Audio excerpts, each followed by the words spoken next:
New details now are emerging in the investigation into the attempted assassination of former President Trump. Sources telling ABC News that police believe that suspect, Thomas Crooks, got on the roof by climbing on top of an air conditioning unit.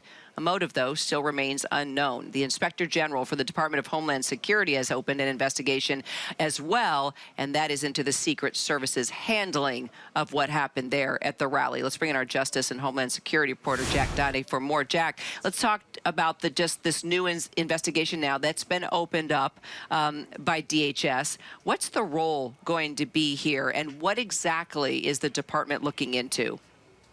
So the Inspector General is going to conduct a somewhat independent review of the Secret Service's actions and how they managed the situation at that site, at that Trump rally where the assassination attempt occurred.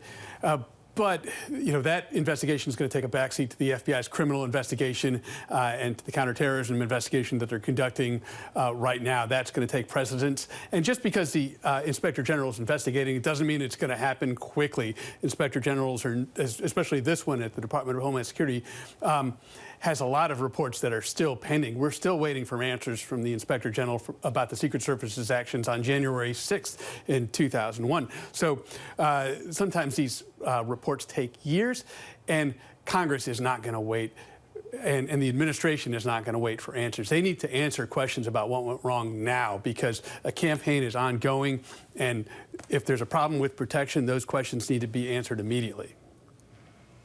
So now I understand authorities have raided the suspect's home, gaining access to his cell phone. But, you know, actually, we had already talked about that. We had already talked about the raid. We already talked about the cell phone. And then the question was, are they going to be able to get into that cell phone and see text messages and emails and phone calls he might have made? Have investigators been able to get into that cell phone and get any type of information at this point, Jack?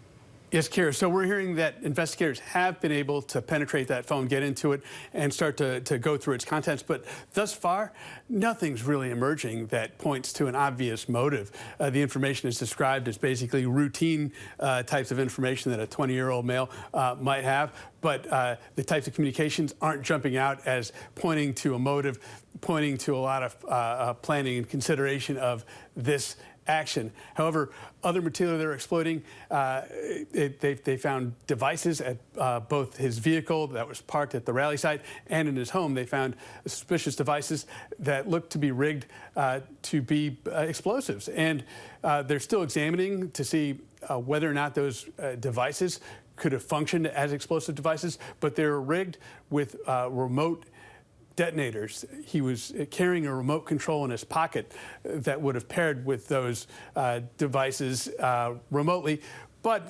it's unclear what he intended for those devices, whether he intended them as diversions, whether they were intended to be destructive, and but they do indicate a significant level of planning and preparation for whatever he had planned. All right, Jack, appreciate it. We'll continue to follow the investigation, of course, and the more information we can get, the better as we move forward, trying to figure out exactly what a motive was. As you know, I mean, we can read between the lines, but we do want to hear it from investigators.